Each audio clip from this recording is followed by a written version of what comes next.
Hello guys, welcome to simplified study. इस video में हम देखेंगे arrangement of objects into groups और division of similar objects into groups. Video के end में अगर आपको इन टॉपिक्स से रिलेटेड कोई डाउट हो तो आप उन्हें कमेंट सेक्शन में पूछ सकते हैं या हमारे टेलीग्राम ग्रुप में पूछ सकते हैं, जिसका लिंक वीडियो डिस्क्रिप्शन में दिया गया है। चलिए अब स्टार्ट करते हैं इस वीडियो के टॉपिक्स। एक क्वेश्चन हम देखते हैं। Suppose there are 5 balls A, B, C, D and E. In how many ways can they be arranged in 3 groups if blank groups are allowed? मतलब कि यहाँ पे हमारे पास ये जो 5 बॉल्स हैं A, B, C, D और E, इनको हमें सिर्फ डिवाइड नहीं करना है, इनको हमें डिवाइड करके अरेंज भी करना है। तो अगर हम यहाँ पे अरेंजमेंट की बात करेंगे तो सपोज हमने इनको 3 ग्रुप में इस तरह से बांटा कि पहले ग्रुप में ए बी और सी है, दूसरे ग्रुप में डी और ई है और तीसरा ग्रुप हमारा ब्लैंक है, मतलब कोई भी बॉल नहीं है। तो इसी सेम डिवीजन के अलग अलग अरेंजमेंट इस तरह से होंगे, A B C, A C B और सी ए बी। तो इस तरह के जो क्वेश्चन होते हैं इनको हम कैसे सॉल्व करेंगे ये हम इस वीडियो में देखेंगे। जब कभी भी हमें arrangement of objects into groups को देखना होगा तो यहाँ पे हम एक बहुत सिंपल मेथड का यूज करेंगे, मेथड ऑफ स्टिक्स। इस मेथड को हम समझ लेते हैं। सपोज हमारे पास 5 बॉल्स है जिनको कि हमें 2 ग्रुप में अरेंज करना है और ब्लैंक ग्रुप हमारे पास अलाउड है। तो हम क्या करेंगे, इन 5 बॉल्स को हम रख देंगे ए बी सी डी और ई, और इनके बीच में हम एक पार्टीशन लगा देंगे। पार्टीशन मतलब एक स्टिक होगा जो इनको 2 पार्ट में डिवाइड कर देगा। तो जब हमने ये एक पार्टीशन रखा तो यहाँ पे 2 ग्रुप बन गए। तो इसका मतलब कि अरेंजमेंट, 5 बॉल के अरेंजमेंट को 2 ग्रुप में, इसको हम इस तरह से भी ट्रीट कर सकते हैं कि हमें 6 ऑब्जेक्ट्स को अरेंज करना है, जिनमें से कि 5 ऑब्जेक्ट होंगे हमारे 5 बॉल्स और एक होगा हमारा ये पार्टीशन, ये हमारी स्टिक। तो अगर हम इनको किसी भी तरह से अरेंज करेंगे तो वो एक 2 ग्रुप्स का सेट बना देगा जिसमें कि अरेंजमेंट अलग अलग होंगे। तो यहाँ पे हमें पता है कि अगर हमारे पास 6 डिफरेंट ऑब्जेक्ट्स हैं तो उसको अरेंज करने के 6 फैक्टोरियल वेज हैं। तो इस तरह से हम अरेंजमेंट ऑफ ऑब्जेक्ट्स को बहुत इजीली कर सकते हैं। अब अगर सपोज यही सेम 5 बॉल्स हैं और इनको हमें 3 ग्रुप्स में बांटना हो तो अब हम क्या करेंगे, यहाँ पर हमने एक स्टिक प्लेस किया तो ये 2 ग्रुप्स बन गए। तो अब हम अगर बीच में एक और स्टिक कहीं पे प्लेस कर देंगे तो यहाँ पे हमारे 3 ग्रुप्स बन जाएंगे, 1 2 और 3। तो इस तरह से अगर हमें आर ग्रुप्स में बांटना हो ऑब्जेक्ट्स को तो हम R-1 स्टिक्स को प्लेस करेंगे, R-1 पार्टीशंस को प्लेस करेंगे। तो यहाँ पे अगर हमें 2 स्टिक्स प्लेस करने थे तो हमारे पास टोटल नंबर ऑफ ऑब्जेक्ट्स हो गए थे 5 + 2, ये 5 बॉल्स और 2 स्टिक्स। तो इनको हमें अरेंज करने के हमें पता है जब हमारे पास सिमिलर ऑब्जेक्ट्स होंगे तो उसके नंबर ऑफ वेज होते हैं ये 7 फैक्टोरियल डिवाइडेड बाई 2 फैक्टोरियल। जो सिमिलर ऑब्जेक्ट्स होते हैं उसके फैक्टोरियल से हम डिवाइड कर देते हैं। ये हमने permutation arrangement of similar objects के केस में हमने पढ़ा था। तो अगर इसी तरह से हमारे पास R-1 स्टिक्स होंगे, जो हमारे R-1 सिमिलर ऑब्जेक्ट्स होंगे, उसको अगर हम यूज करना चाहेंगे आर ग्रुप्स में डिवाइड करने के लिए तो उसके नंबर ऑफ वेज होंगे n + R-1 factorial by R-1 factorial. यहाँ पे ये ध्यान रखने की जरूरत है, ये मेथड तब यूजफुल होगा जब ब्लैंक ग्रुप्स अलाउड है। अगर हमारे पास ब्लैंक ग्रुप अलाउड नहीं होंगे तो हम यही मेथड ऑफ स्टिक थोड़ा सा अलग वे में यूज करेंगे। हमारे पास सपोज जो n ऑब्जेक्ट्स है जिनको कि हमें डिवाइड करना है, उन n ऑब्जेक्ट्स को हम सबसे पहले प्लेस कर देंगे n फैक्टोरियल वेज में, और उसके बाद अब जब हमने n ऑब्जेक्ट्स यहाँ पे रख दी तो यहाँ पे हमारे पास n-1 स्पेसेस क्रिएट हो गए हैं इनके बीच में, जैसा कि हम देख सकते हैं। फॉर एग्जाम्पल अगर हमारे पास 2 ऑब्जेक्ट्स होते तो हमारे पास 1 स्पेस होती, अगर हमारे पास 3 ऑब्जेक्ट होते तो 2 स्पेस होती। तो इस तरह से अगर हमारे पास n ऑब्जेक्ट्स होंगे तो हमारे पास n-1 स्पेस क्रिएट हो गए। अब इन n-1 स्पेसेस में से कोई भी R-1 जगह को हमें चूज करना है और वहां पे हमें उन पार्टीशंस को प्लेस कर देना है। तो इसका मतलब कि अब हमें n-1 CR-1 इतने वेज में से हम पार्टीशंस R-1 स्पेसेस को चूज कर लेंगे जहाँ पे कि हम पार्टीशंस को प्लेस कर सकें। तो क्योंकि यहाँ पे ये हमने 2 स्टेप में ब्रेक कर दिया तो यहाँ पे मल्टीप्लिकेशन प्रिंसिपल एप्लीकेबल होगा। फर्स्ट प्रोसेस को करने के नंबर ऑफ वेज होंगे n फैक्टोरियल वेज और सेकंड प्रोसेस को करने के नंबर ऑफ वेज होंगे n-1 CR-1 वेज। तो इसलिए total number of ways of arranging n objects अगर ब्लैंक ग्रुप अलाउड नहीं है, if blank groups are not allowed, ये हो जाएगा n factorial into n-1 CR-1। Next, अब हम देखते हैं कि अगर हमारे पास सिमिलर ऑब्जेक्ट्स हो तो उसका हम अरेंजमेंट किस तरह से कर सकते हैं ग्रुप्स में। अब यहाँ पे हमारे पास जब सिमिलर ऑब्जेक्ट्स हो जाएंगे तो वहाँ पे हमारा मेथड बहुत सिंपल हो जाएगा। जो हमने पहले किया था वही सेम होगा, बस अब जो पहले हमने n ऑब्जेक्ट्स लिए थे और हमारे पास r-1 हमने पार्टीशंस लिए थे, तो n plus R minus one factorial by n factorial into R minus one factorial है, क्योंकि ये n ऑब्जेक्ट्स भी अब सिमिलर हो गए तो यहाँ पे n फैक्टोरियल से भी डिवाइड हो जाएगा। इसी तरह से अगर हमारे पास ब्लैंक ग्रुप अलाउड नहीं होंगे तो उस केस में हमारे टोटल नंबर ऑफ वेज में ये n फैक्टोरियल जो है ये हमारा 1 हो जाएगा, क्योंकि यहाँ पे हमने n फैक्टोरियल क्यों लिया था, क्योंकि हम n ऑब्जेक्ट्स को अरेंज कर रहे थे n फैक्टोरियल वेज में। लेकिन अगर हमारे सारे ऑब्जेक्ट्स सिमिलर होंगे तो उनको अरेंज करने का सिर्फ एक ही तरीका होगा, तो इसलिए सिर्फ हमें सेकंड स्टेप फॉलो करना होगा जिसके कि number of veg n-1 cr-1 है। तो इसलिए इस केस में टोटल नंबर ऑफ वेज हमारे हो जाएंगे n-1 cr-1। अब सपोज हमारे पास 7 सिमिलर बॉल्स हैं और अगर हमें उन्हें 4 ग्रुप में डिवाइड करना है तो इसके नंबर ऑफ वेज कितने होंगे, तो हमारे 7 बॉल्स हो जाएंगे और हमारे 3 पार्टीशंस हो जाएंगे। तो टोटल नंबर ऑफ ऑब्जेक्ट ये हो गए हमारे 7 + 3 यानी कि 10 ऑब्जेक्ट्स हो गए, और सिमिलर ऑब्जेक्ट्स हो गए 7 ऑब्जेक्ट एक तरह के और 3 ऑब्जेक्ट दूसरे तरह के। तो इसलिए टोटल नंबर ऑफ वेज हो गए 7 + 3 factorial by 7 factorial into 3 factorial, ये होगा 120। तो इसके 120 वेज होंगे। कभी कभी इस क्वेश्चन के अलग अलग वेरिएशन भी पूछ ले जाते हैं। For example, in how many ways can 5 different balls A, B, C, D and E be arranged in 3 groups X, Y and Z if X should always have ball A। इसका मतलब कि ये जो हमारे पास 5 बॉल हैं इनमें से अब हमने बॉल A को अलग कर दिया। अब हमारे पास B, C, D और E बचे हैं और इनको हमें 3 ग्रुप में बांटना है। तो अब हम इन 4 बॉल्स के साथ 2 पार्टीशंस लगा देंगे और इनके टोटल नंबर ऑफ वेज हमारे हो जाएंगे 6 फैक्टोरियल बाई 2 फैक्टोरियल। एक और वेरिएशन जो इस क्वेश्चन का हो सकता है वो है कि in how many ways can 5 different balls be arranged in 3 groups if x should always have at least 1 ball. इसका मतलब यहाँ पे पहले एक बॉल फिक्स थी, अब एक बॉल हमारी जो है फिक्स नहीं है। तो पहले हम इन 5 बॉल में से एक बॉल को सेलेक्ट कर लेंगे 5C1 वेज में, और उसके बाद जो बची हुई 4 बॉल्स हैं उसको इसी तरह से 6 फैक्टोरियल बाई 2 फैक्टोरियल वेज में अरेंज करेंगे।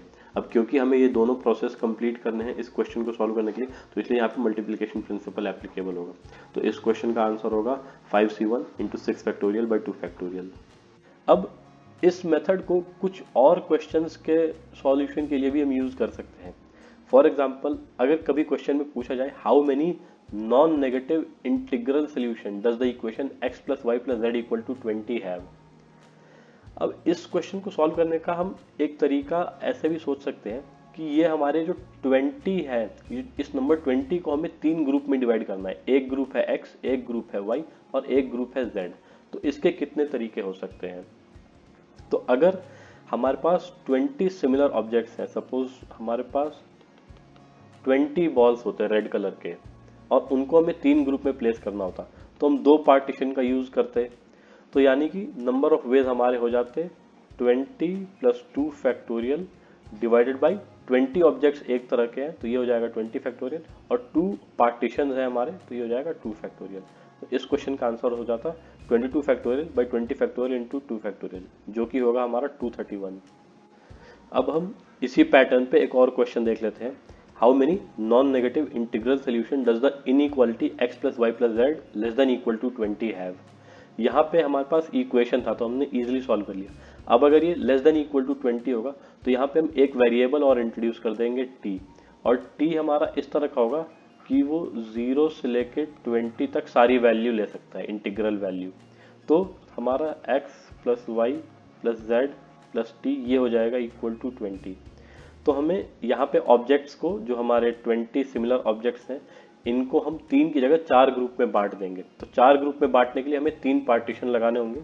तो इसको भी फिर जैसे हमने ऊपर वाला क्वेश्चन सॉल्व किया सेम वे में सॉल्व कर देंगे 20 + 3 factorial by 20 factorial into 3 factorial. एक और वेरिएशन इस तरह के क्वेश्चन में आ सकता है कि how many non negative integral solution does the equation x plus Y plus 2z equal to 20 have. तो इसको हम टुकड़ों टुकड़ों में सॉल्व करेंगे। सबसे पहले हम देखेंगे कि अगर z इक्वल टू 0 होता है तो इक्वेशन हमारा हो जाएगा x plus Y equal to 20। तो यहाँ पे हम बस एक पार्टीशन रखेंगे तो इसके नंबर ऑफ सोल्यूशन हो जाएंगे 20 plus 1 factorial by 20 factorial into 1 factorial यानी कि 21। फिर अगर हम z इक्वल टू 1 रखते हैं तो x प्लस वाई ये हो जाएगा इक्वल टू 18। तो यहाँ पे नंबर ऑफ वेज हो जाएंगे 19। इसी तरह से z इक्वल टू 2 रखने पे नंबर ऑफ सोल्यूशन ये हो जाएंगे 17। और अगर हम z इक्वल टू 10 रखते हैं तो सिर्फ एक सोल्यूशन होगा x इक्वल टू 0 और y इक्वल टू 0। तो यहाँ पे हम देख रहे हैं कि जो नंबर ऑफ सोल्यूशन है ये एक एपी में 21, 19, 17 और ऐसी अप टू 1 तक जा रहा है। तो इसका सम हम निकाल लेंगे तो ये आ जाएगा 121। कभी कभी इस क्वेश्चन का एक और वेरिएशन भी हो जाता है। How many integral solutions does the equation x plus Y plus Z equal to 20 have if x greater than 0, y greater than 0 and z greater than 1।